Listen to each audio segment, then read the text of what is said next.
I realized the things that she did with me as a parent were outstandingly brave. I told my daughter that same thing one day. I said, I really hope and pray that you have a daughter like yourself. And my daughter's answer to this was that no, I'm having sons. I can't imagine doing a film where somebody else has so much control over my life. Oh my God, it's done like so much. How did this film do so well? To have a goal to be anywhere. My goal as of now is to be present as much as I can.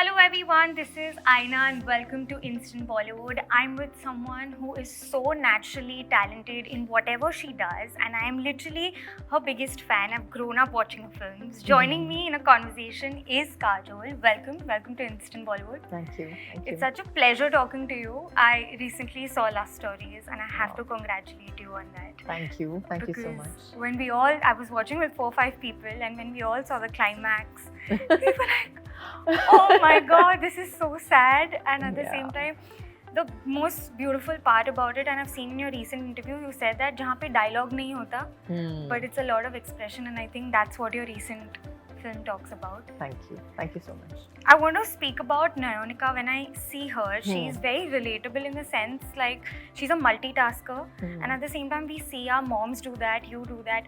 As a girl who's not married and who doesn't have kids, it scares me a little bit in life. And it should. Yeah, that how am I going to manage all this? Did you ever feel this at any point in your life?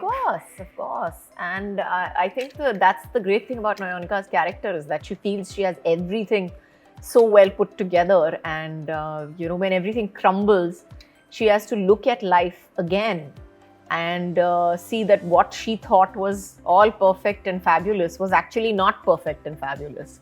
And perfect is simply a thought process, really. And you can't be perfect. The truth of the matter is that you're never going to be fabulous and perfect every day at everything. I'm a great actor today.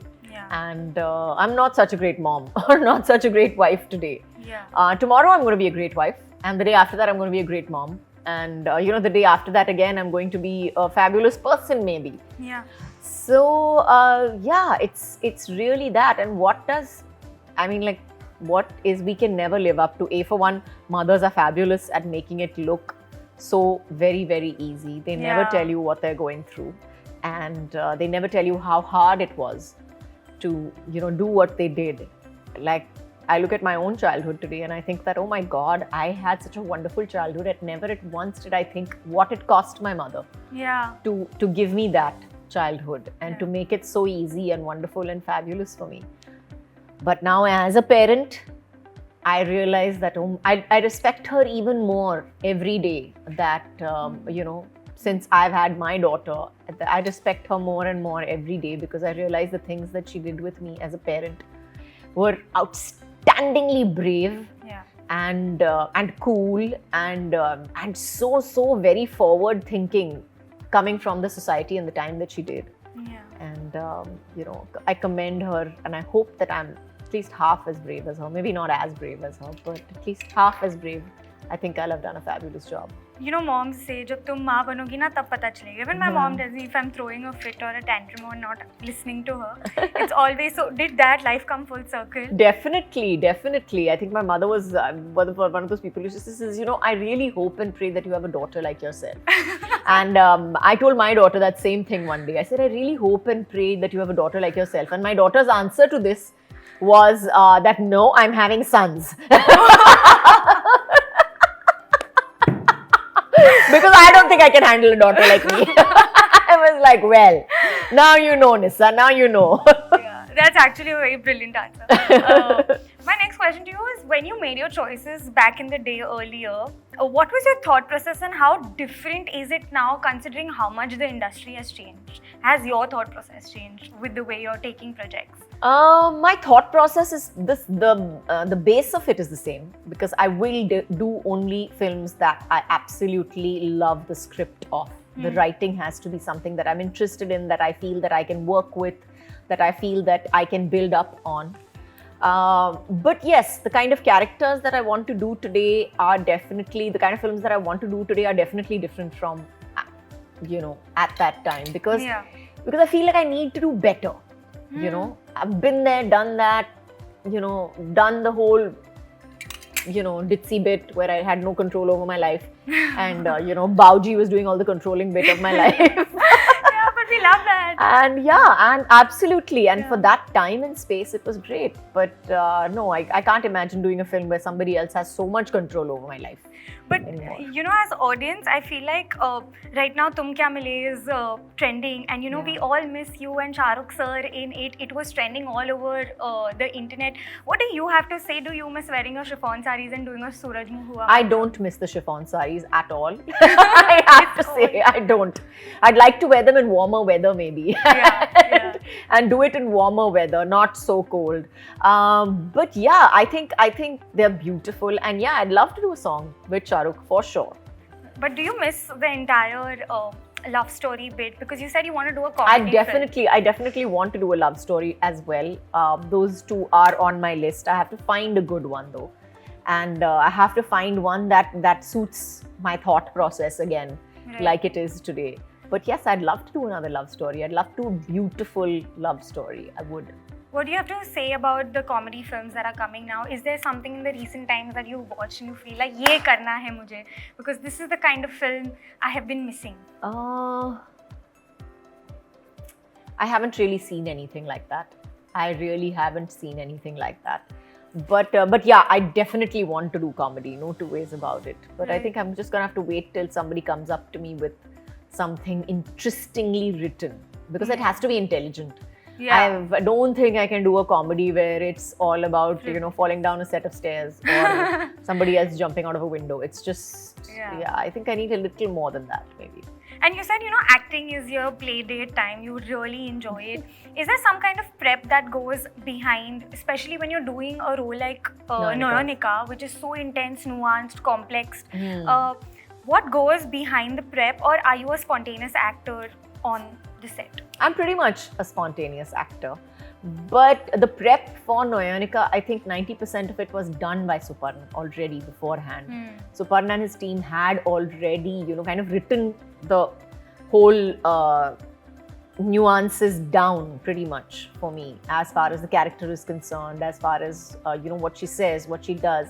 We also had Priyanka Khemani and associates on set for to consult with, etc., so that we had a proper legal idea of what we were doing. We can't take too much cinematic liberty with it, etc. So yeah, like I said, the prep was the prep more than Nayanika as a character. Considering this is an OTT debut for you as well, and you're headlining it, do you feel somewhere the makers are not making films where women are headlining such projects in theatres, and why is that happening? Right now I think everybody's confused as to what will work and what won't work. That is so true. I think there is that, and cinemas right now are confusing. Like I always think that there is no formula for a film to do well. I mean, if there was a formula, then everybody would be millionaires, right? And this industry would be like double booming and triple booming. But right now it's even more like nobody has any idea as to what will do well and what won't do well as well. I mean, you can predict it all you like, but you may think something is just not working, and suddenly you'll realize that, oh my God, it's done like so much. How did this film do so well? So like I said, everybody's like right now confused as to what will work and won't work. Right now I don't think that there is any formula as such. And as far as making movies is concerned, I think people are just trying desperately to get together and make some sort of a film that has like some commercial aspects to it, as well as putting things together. And I think the film industry is feeling a little unsafe, and so they're going with what is safe. More than anything else. But during your time, I feel there weren't numbers that were so out there. There were. It was definitely a number game, and it was definitely. Maybe it was not talked about because there was no social media at that time. But it was definitely a numbers game, and it was definitely all about every Friday. Yeah. Every Friday, what went up every Friday and what came down every Friday. Yeah. So yes, it was definitely a numbers game, no two ways about it. In fact, probably a little more than before social media came about. I feel social media has somewhere down the line increased the longevity of actors. Yeah. And given them a wider platform to be relevant in. Because it somehow made people who, even if you don't have a film, you can still be relevant. Yeah. You know? So it's given them a more space to grow rather than being confined to just being an actor only for films. Yeah, that makes sense.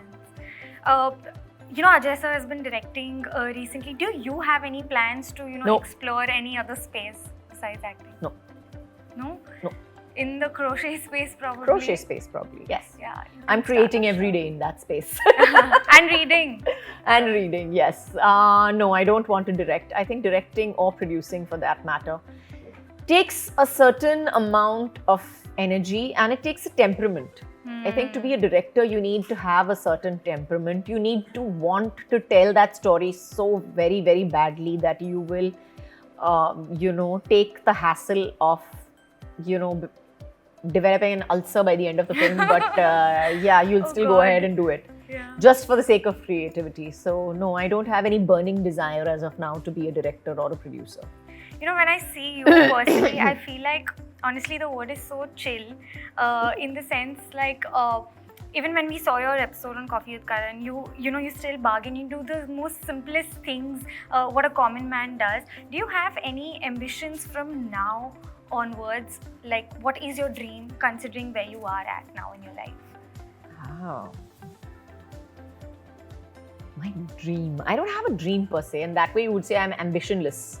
I don't have an ambition. I don't have a goal to be anywhere. My goal as of now is to be present as much as I can in in whatever I'm doing, whether that's work, whether that's play, whether that's being with my kids, whether that's reading. To be present. That's my struggle every day.